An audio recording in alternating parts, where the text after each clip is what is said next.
joined by Dr. Fiona Marshall, Research Fellow from the University of Nottingham. Hi, Fiona. Hi. Hello. We hopefully have joining us, he'll be back in a second perhaps, Paul Brownbill, Insight Manager from the Richmond Fellowship, and Siobhan Riley, Senior Lecturer from Lancaster University, although not for very long. Siobhan, maybe I could ask you to introduce yourself first. Yes, that's right, not for very long. So good morning, everyone.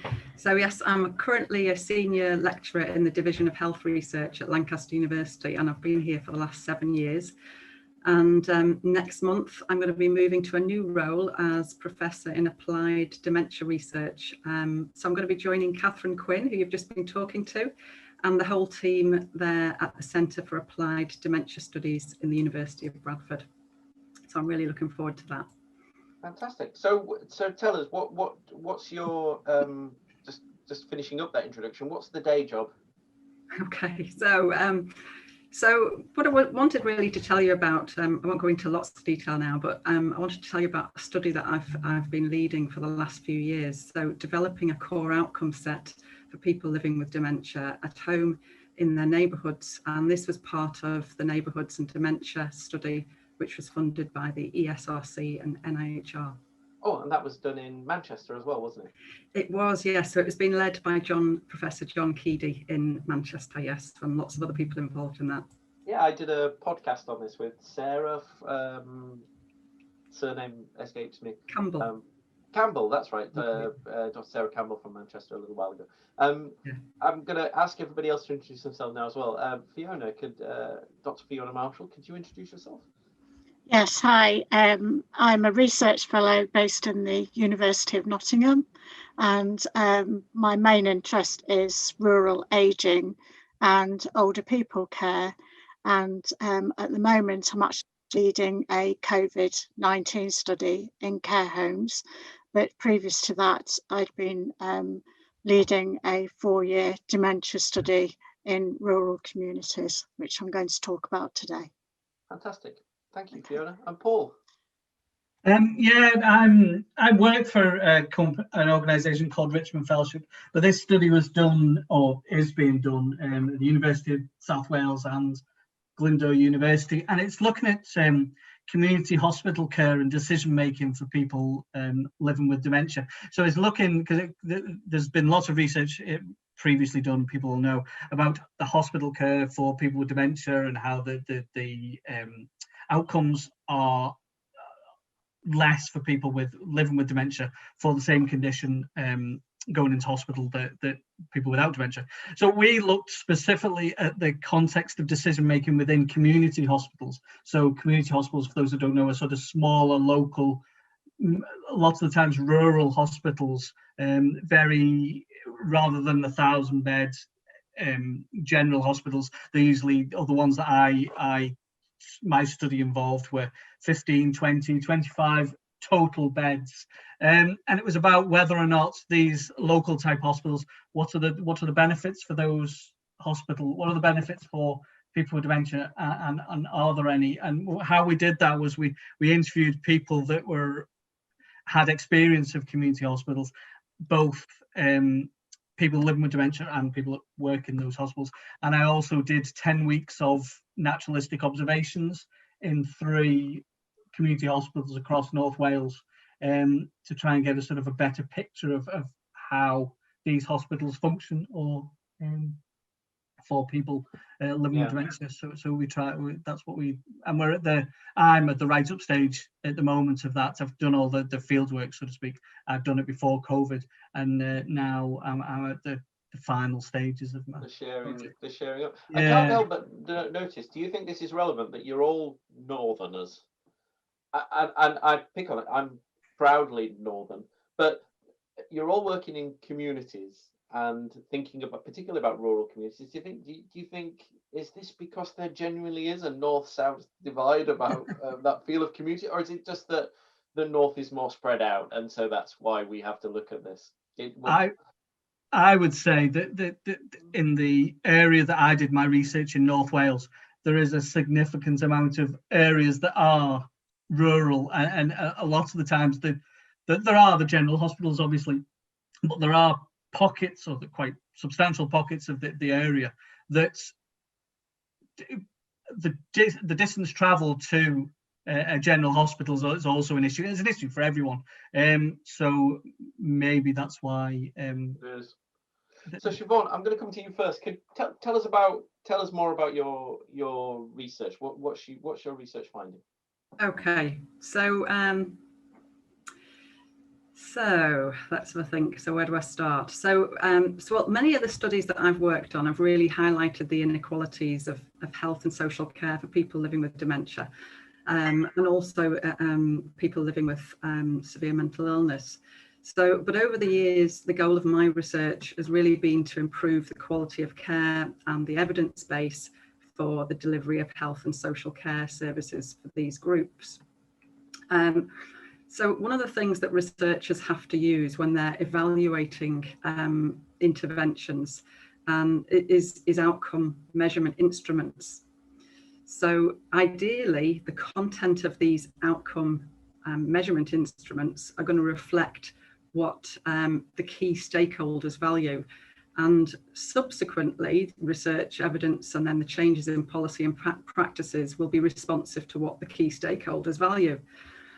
However, unfortunately, in the context of dementia care research, for those still living at home, our work suggests that this situation is really the exception rather than the rule. So our study provides evidence for what I think many others will probably think is real common sense. So, which I think is probably a bit of a northern trait, isn't it? But honestly, isn't half the time. I think one of the issues is a lot of research gets the evidence for what we know is already right to kind of prove it, because some people need persuading, right? I mean, so if you can get evidence for what you think is common sense, absolutely, yeah. You know, and when we talk about stakeholders here, I guess we're talking about people who living with Alzheimer's and dementia, living in these communities, and making sure that what you do is actually useful. Absolutely, yeah. So our study provides a scientific basis for what many people have already experienced and really come to understand as they live with dementia. So research studies can often tend to be based on what researchers think are important. That's happening less so, we hope. But most studies, you know, in a recent review, focused on really the issue of cognition rather than emphasising autonomy and the social activities of people living with dementia.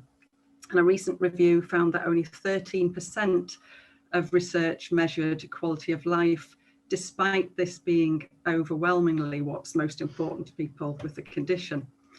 So what we set out, we completed a core outcome set study, and this really raises the proposition that trial-based research examining the effectiveness of interventions for people living with dementia really needs to be responsive to what key stakeholders, and in this case, people living with dementia, value.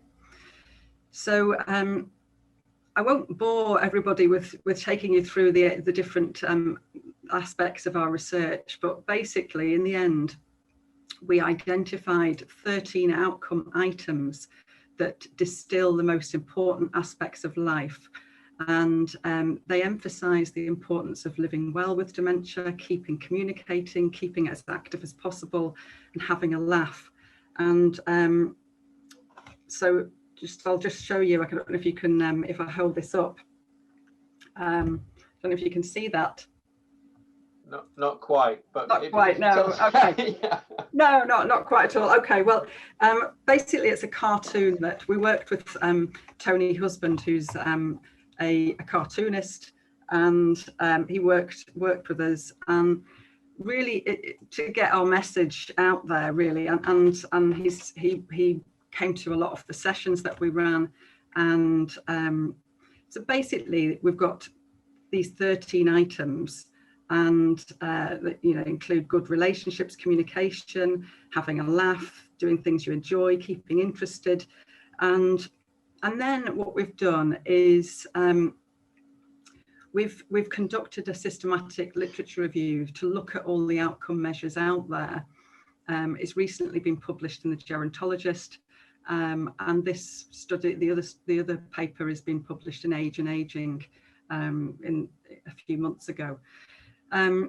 So basically, we searched all through the journals and did lots of database searching, and we have basically found that there are no measures that measure all of these 13 items.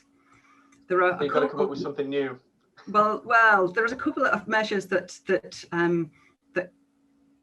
measure some of them, but not all. So in order to get all 13 into research, you'd have to use sort of 3 or 4 different tools, which really would create a lot of burden for people living with dementia, because they'd have to fill out reams and reams of questions. And playing devil's advocate, if I was watching this and I was a person living with dementia, I think I'd be coming back and going, oh, why do we need to measure this? Why don't actually you need to like come up with something that makes it so I can have more of a laugh? You know, and I know that the community's absolutely project was massive, wasn't it? I mean, you did all kinds of things to look at kind of how you make somebody, how somebody feels part of a community and continue to live in. Absolutely, yeah. So Adam, you've hit the nail on the head there, because obviously we started out looking at outcome measures, but really we think these items will provide commissioners and service planners with information on what types of interventions are most likely to be highly valued by people living with dementia.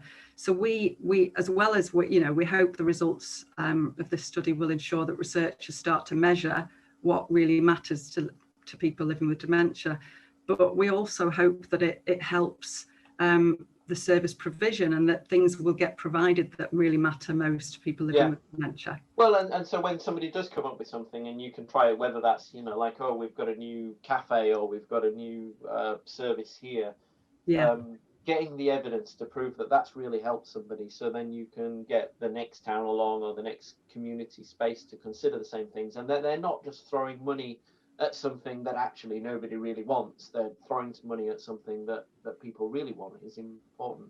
I'm going to keep going around the table, otherwise we're going to run out of time, and I'm going to feel terrible that Fiona didn't get a chance to share. Okay. Fiona, tell us about your work. Basically, my work took a very different angle in that it was a mixed method study, and I think it's one of the first studies that actually deliberately... I'm going to pull you up on that, mixed methods. Okay, it was a study that involved different perspectives and different types of research, in that we used geospatial research to actually look at where people, how they engaged in their community and the places where they went to. So it was very much how people connected across rural community and where they went to. And we measured that. And we found out where people went, how they engaged in their community, and we also looked as a qualitative piece of research with ethnography over time. So it was a longitudinal study as their condition progressed as well over 4 years. This, I think, was one of the first pieces of research where a formal diagnosis of dementia was not required. And so that was in recognition that within very remote communities, it's often very difficult to get a formal diagnosis of dementia. And the reasons for that, and one of those reasons is because there's a lot of stigma around having diagnosis of dementia, and often community connections are lost as a consequence of having a diagnosis. And indeed, in some communities, particularly farming communities, that can lead to a loss of employment. Oh, really? I mean, in so much as that's it. Even tenancy. People lose trust. They lose trust. They lose their work because there is no formal retirement among these communities, amongst farmers. So, there's no such thing as retirement, and it can even lead to loss of tenancy of the farm as well. So approximately 30% of my respondents were members of the farming community. Oh, that's interesting in itself, isn't it? Because we can't just assume that every piece of research that some researcher does in Manchester or Oxford or London is going to apply when you're looking at specific farming communities. Or later on, we're talking about ethnic groupings as well in terms of different research and affecting different areas. Yeah. So, I mean, one of the things that I'm always banging on about, and I know that my colleagues get really fed up about this, is that often rural communities are seen as a homogenous population. They're seen as being all the same, and really they're very, very diverse culturally. Rural communities are not idols, you know, they're not chocolate box places at all. They're very, very hard places to live and work in. And I think we need to recognise that as well. And this was the same for services. We found that, you know, people live very diverse lives and they connect very much with the places and they enjoy living and working in them. And particularly as their dementia deteriorates and progresses, it's very important those connections continue and that they carry on making those meaningful contributions. And it is all about action. It's all about carrying on and contributing to those places. And that was one of our absolute key findings, was that it was continuing doing. It wasn't about going to a group, sitting around a table and having a little natter. And I'm putting it as strongly as that because there was absolutely very little for the men. There was nothing for the gents. Yeah, I mean, sporting memories we've talked about before as well. I know that they're keen, that they pick on sporting memories. So it's about activities. It was about, you know, we had like groups for the Gritstone sheep farmers, which we adapted specifically for those with multiple cognitive and other disabilities that, you know, really thrived. And there were other groups, allotments, groups like that, which combined with those with other mental health disabilities as well, that really thrived. So in a practical sense, Fiona, then, have you, so practically in terms of how this is helping then, so we discovered that farmers, men, particularly people who live in rural communities, won't engage in services in quite the same way. And so then how do I think that we need to rethink. So we need to rethink this whole thing about labelling dementia-friendly groups, etc. So you work with Alzheimer's Society, the people that kind of manage the whole dementia-friendly space. I mean, sadly, over the 4 years, the services have been severed and severed and severed and cut back to the point that where there's very few groups now across the regions. Because of austerity, etc. We've had community hospitals cut as well. And so I think that the only way forward really is to look for more very small localised services that will be delivered by very small third sector groups. Local. Wasn't that Cameron's big society? Whether you like Cameron or not, the vision of a big society. The issue is in rural communities, though, there isn't an army of volunteers. It simply doesn't exist. There isn't the capacity for an army of volunteers, and therefore I think we have to look at almost entire age-friendly groups that carry across the entire life course, that have that capacity to deliver, rather than dedicated dementia-friendly or age-friendly groups, so that there is that volunteer capacity.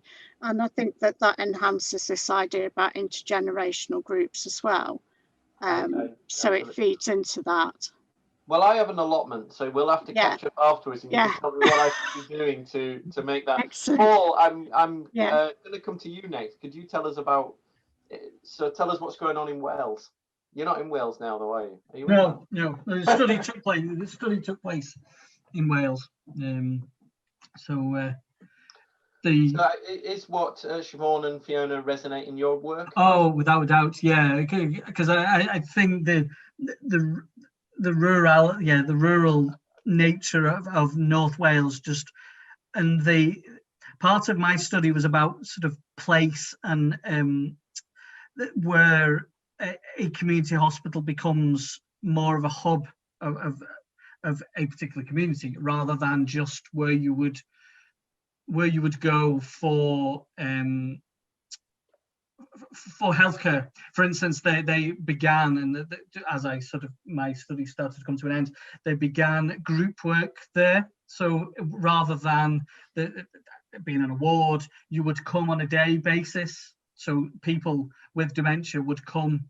People living with dementia would come on a weekly basis to a particular group, because like Fiona was saying, that there are not the groups and there are not the wide range of facilities in a rural area, and this sort of started to become the hub of small pockets of groups for people with dementia, even starting off with just I don't want to use the word basic, but just starting off as a meeting group with no particular purpose in mind, and then it grew from there on in terms of making them more specific on specific days.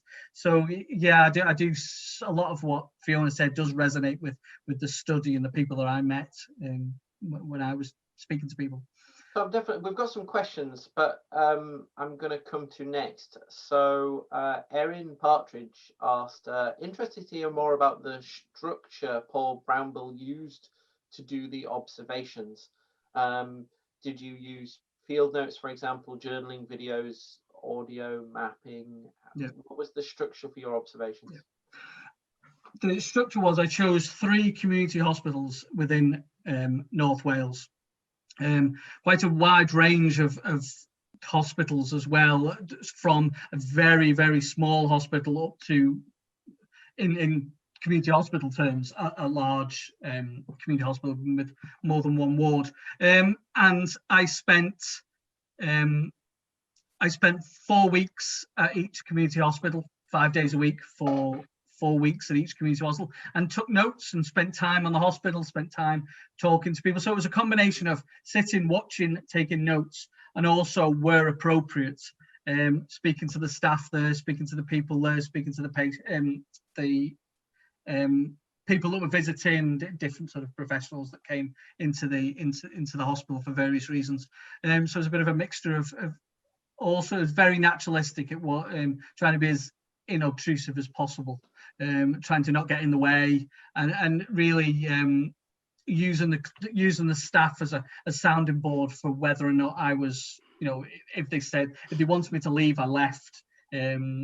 If they wanted me to come back in an hour's time, I came back in an hour's time, making notes to ask questions later when the staff were less busy. They had 5 minutes to talk to me. So yeah, it was a bit of a mixture of all sorts of, yeah. Thank you.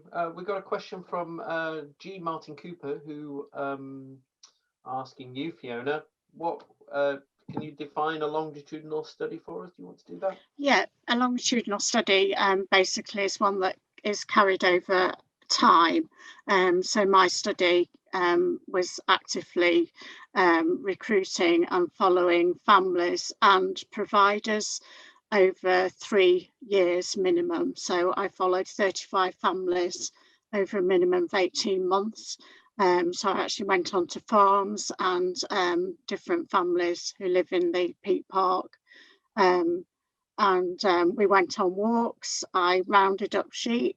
I did all sorts of different activities. I went monthly to different groups and spoke with different groups and members.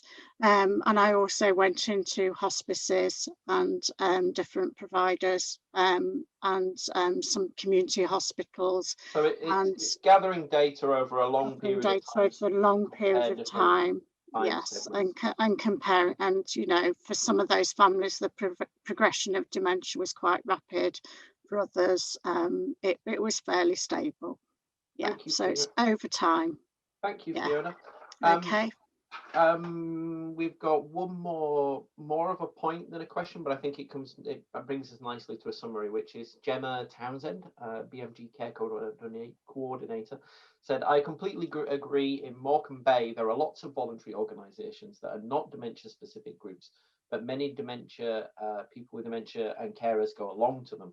it's incredibly effective. I'm an occupational therapist due to start a role in later life and memory assessment. I'm very excited that there's lots of work to be done, and she's enjoying the chatathon. Thank you very much for that. And I think actually this is the general takeaway message here, isn't it? You're 3 researchers that accepting that that not every community is the same, that different, whether that's dementia-friendly communities or groups, need to vary according to realize the place that they're in and be of that place and of the the type of place.